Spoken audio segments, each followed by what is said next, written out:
Bonjour à tous. Dans cette nouvelle vidéo, nous allons étudier les mécanismes de synchronisation entre les tâches mis en œuvre dans la plupart des systèmes d'exploitation actuels. Ces mécanismes de synchronisation sont utiles pour forcer l'ordre d'exécution des tâches notamment et indépendamment de la politique d'ordonnancement.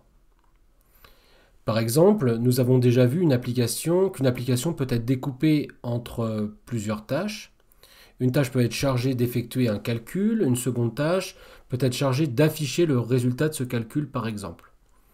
Dans ce cas, il est évident que la tâche chargée d'effectuer les calculs doit s'exécuter avant la tâche devant afficher le résultat. Sinon l'application ne va pas marcher du tout correctement.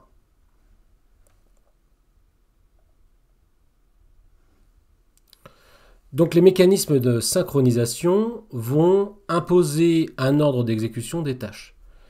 Pour mettre en place cette synchronisation, on impose généralement à une tâche de se mettre en attente d'un événement avant d'effectuer une action particulière. Un événement peut être généré par un dispositif matériel comme un capteur, par exemple qui prélèverait une température et qui interromprait le système d'exploitation pour fournir de nouvelles valeurs à une tâche qui sera en attente de cet événement. Un événement peut également être logiciel, c'est-à-dire être généré par une tâche et recueilli par d'autres tâches afin d'assurer une synchronisation interne des différentes tâches de l'application. Dans ce cas, les tâches en attente de l'événement se retrouvent dans l'état bloqué et seront débloquées à partir du moment où l'événement sera apparu. L'exclusion mutuelle, que nous avons étudiée précédemment dans une autre vidéo, est en fait un cas particulier de synchronisation. En effet, il est tout à fait possible de protéger l'accès à des ressources spécifiques en imposant l'ordre d'exécution des tâches et donc l'ordre d'accès à ces ressources.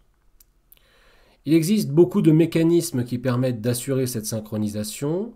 Et dans le cadre de ce cours, nous allons étudier seulement quelques mécanismes, à savoir les sémaphores, les événements, ainsi que les boîtes aux lettres et les fils de messages. Ce sont les mécanismes les plus connus que l'on rencontre dans la plupart des systèmes d'exploitation. Commençons par étudier le premier mécanisme de synchronisation que sont les sémaphores. Alors un sémaphore, c'est un objet abstrait composé de deux éléments. Le premier élément, c'est une file d'attente qui est en fait constituée de tâches en attente de ce sémaphore. Cette file est généralement constituée d'une FIFO. Et on l'a appelée ici Q de S. Le second élément, c'est un compteur qui n'est ni plus ni moins qu'un entier relatif associé au sémaphore. Afin d'utiliser correctement les sémaphores, il convient dans un premier temps d'initialiser le compteur, donc la valeur du sémaphore, avec une valeur positive ou nulle. Ensuite, afin de manipuler le sémaphore, deux primitives ou deux fonctions sont la plupart du temps mises en œuvre dans les systèmes d'exploitation, à savoir une primitive que l'on appelle souvent P, qui consiste à prendre le sémaphore, et une primitive V, qui consiste à relâcher le sémaphore. Alors ces lettres P et V sont assez curieuses dans ce contexte. En fait, historiquement, P et V proviennent du néerlandais proberen et verhogen, qui signifient respectivement tester et incrémenter. Ceci est dû au fait que le concept de sémaphore a été proposé par le mathématicien et informaticien néerlandais Dijkstra, qui a contribué énormément à la programmation concurrente notamment.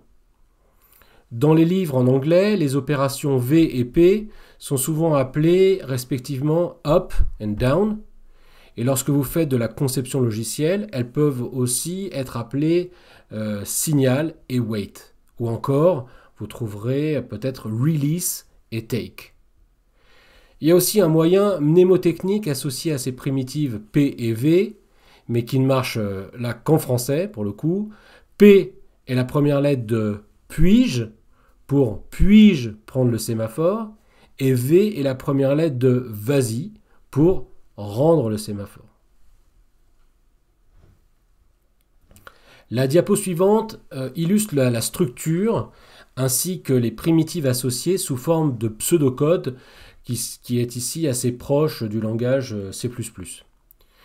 Nous voyons ici qu'un objet sémaphore peut appartenir à une classe que l'on a appelée ici la classe sémaphore aussi, qui est constituée de données membres, à savoir un compteur et une file, Q, ainsi que des fonctions membres, là la fonction P et la fonction V, qui vont pouvoir directement travailler sur les données membres, compteur et Q.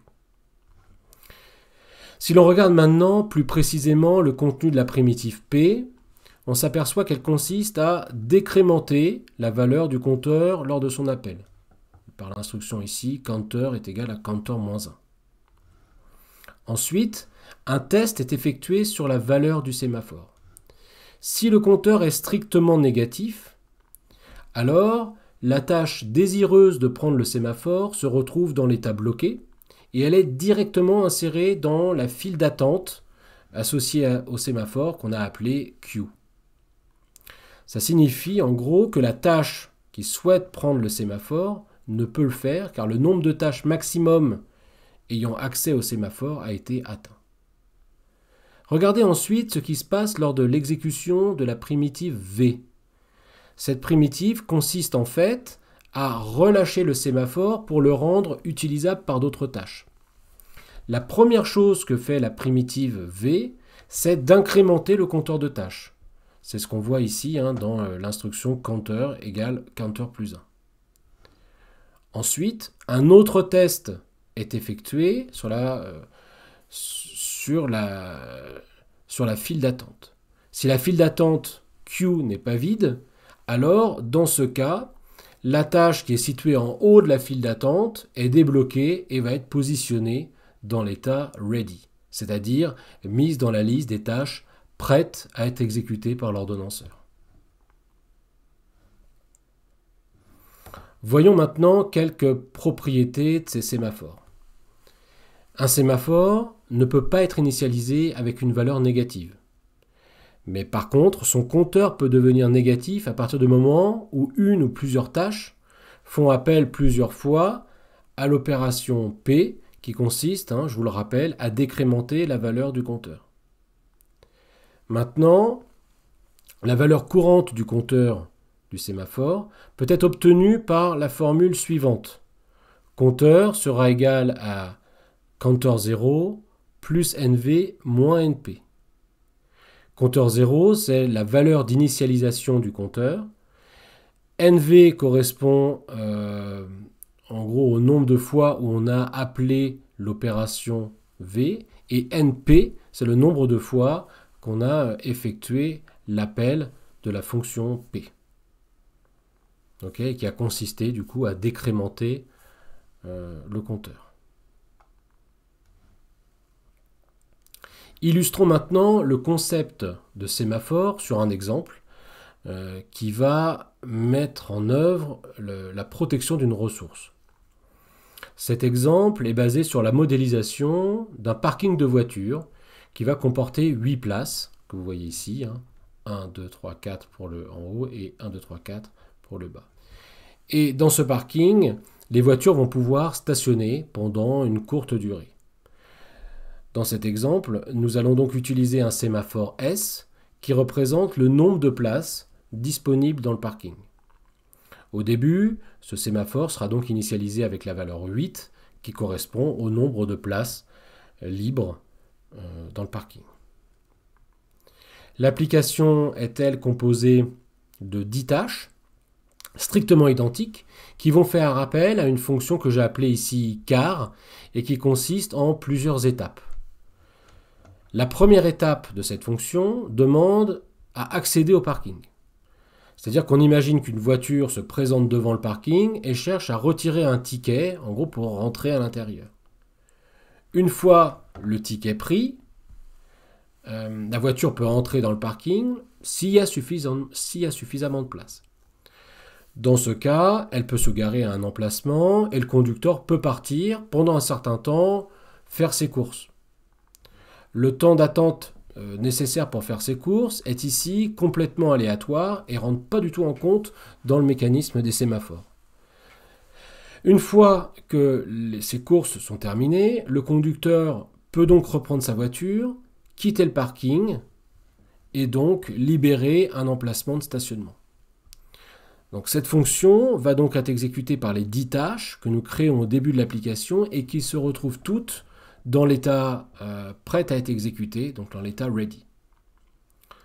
Dans un souci de simplification, on peut dire que toutes les tâches ont la même priorité, d'accord, et l'ordonnanceur va les choisir de manière purement arbitraire. De toute façon, ça ne va pas intervenir dans le fonctionnement que je vais vous présenter. J'ai également pris soin de mentionner sur cette figure l'état running, qui est l'état dans lequel la tâche courante se trouve. Et d'autre part, il existe deux files d'attente. Une première file dénommée blocked, qui représente la file d'attente que nous avons déjà vue dans les exemples précédents. Et l'autre file, c'est la file queue, qui est associée au sémaphore S et qui représente finalement le nombre de places disponibles dans le parking. Notez que les tâches qui vont se retrouver dans l'une ou l'autre des files blocked ou queue sont en fait dans l'état bloqué et elles ne peuvent pas être choisies par l'ordonnanceur pour être exécutées. Ça, c'est quelque chose de très important. Essayons de dérouler l'application maintenant. Dans un premier temps, l'ordonnanceur va choisir une tâche prête à être exécutée et la passer dans l'état running. Dans notre exemple, il s'agit de la tâche car 1. Du point de vue de la voiture, tout se passe comme si la voiture car 1 se présentait devant le parking et essayait d'accéder au stationnement. D'un point de vue programmeur, la tâche car 1 va donc s'exécuter, faire appel à la fonction P. Je vous rappelle qu'un P signifie puis-je prendre une place? Alors que va-t-il se passer? Le compteur S va donc être décrémenté, comme le rappelle le code qui est situé en haut à droite. D'accord. La valeur de S va donc valoir maintenant 8 moins 1, c'est-à-dire 7. Ensuite, un test va être effectué sur la valeur du compteur, et comme le compteur n'est pas strictement négatif, on va tout simplement sortir de la fonction P et plus rien ne se passe. La voiture car 1 va donc rentrer dans le parking, prendre une place qui est libre, comme vous pouvez le voir sur la diapo.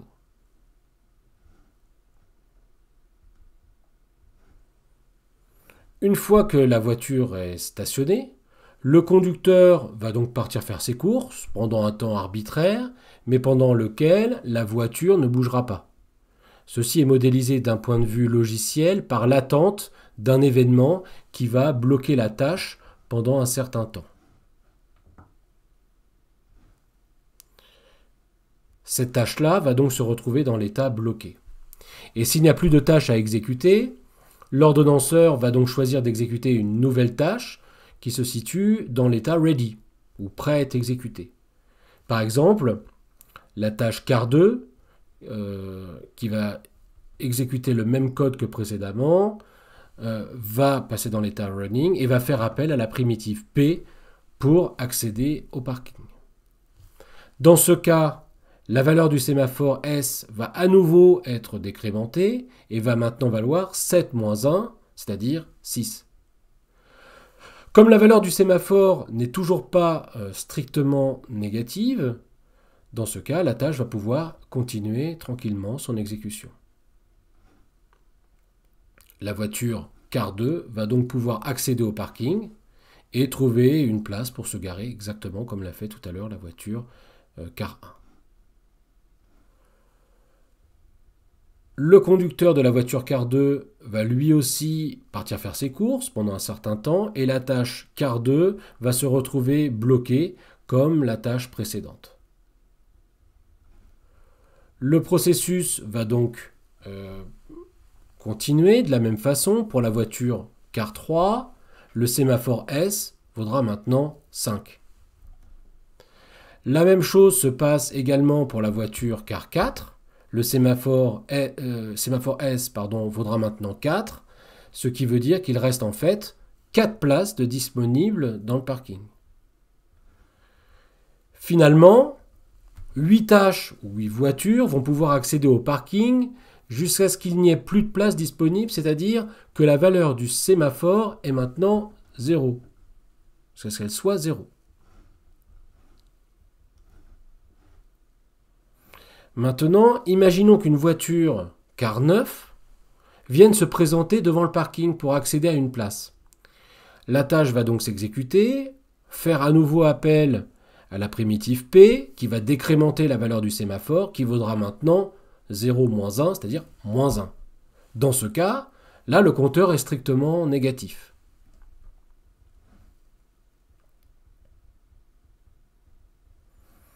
Et la fonction P va repositionner la tâche car 9 dans la file d'attente du sémaphore, c'est-à-dire Q. Cela signifie que finalement la voiture 9 ne peut pas accéder au parking et va donc se mettre dans la file d'attente du parking. La tâche car 9 étant bloquée, l'ordonnanceur va choisir la tâche car 10 qui va exécuter le même code.